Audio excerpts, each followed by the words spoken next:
Tengah baca surah tiba-tiba waswas. Sama ada baca dak lagi Fatihah sebelum pada tu. Memang dak teringat sungguh. Baca ke dak lagi? Nak buat guana? Kena baca ke dak ke lagu mana? Dia kata dia ni masuk satu rakaat dia teringat.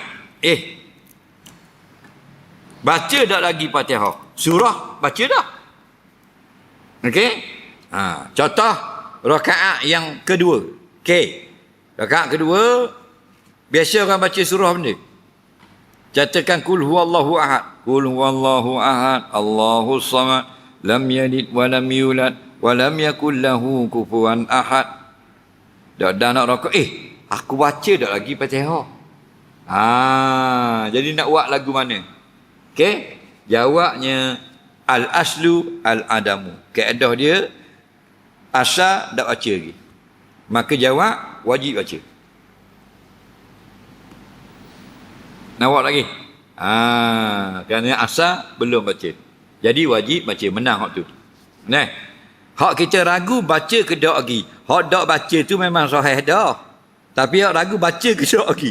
Tak. Belum tu hak rakaat lain kita tak ragu. Rakaat ni al-aslu al-adamu. Asal belum baca. Maka jawabnya wajib baca. Okey, sudah terjawab. Macam ketuk dengan berwuduk Bila kita ambil dah wuduk untuk sembahyang maghrib. Faham? Lepas sembahyang maghrib kita balik duduk rumah, tak ada kuliah contoh mana tu. Nah, kita duduk nyanda di rumah dengar boleh sejam, orang apa bang? Allahu akbar. Kita nak pergi semula sembahyang Isya. Mari dalam hati, batal ke tak lagi? Al-aslu baqaul tu tak pakai, hak tu pakai baqaul asli. Ambil hak asal. Asal tadi mu sembahyang kari ada tak wudu? Ada. Maka sekarang batal ke tak lagi? Tak batal. Tu kaedah baqaul asli, kekal hak asal. Nampak? Kemudian itu hak sembahyang dah. Mari sok batal ke tak? Tak batal. Kalau kita batal dah, kemudian mari sok, wuduk ke tak lagi? Hukumnya tak wuduk lagi. Contoh, lepas garik tadi kita balik di rumah. Kita sampai di rumah, kita ketuk. Boom! Atas wakah. Pak lagi, kat tangga rumah nak naik. Degung ketuk. Pak keping papang latar cabut. Faham lagi? Memang sahih ketuk. Memang sahih.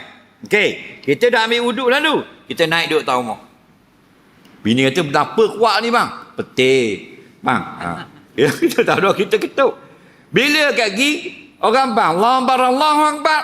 Kita pun, aku ketuk tadi, sahih dah. Ambil wuduk dah lagi ya? Tak ambil lagi. Menang ketuk. Faham? Itu kaedah dia. Soalan seterusnya.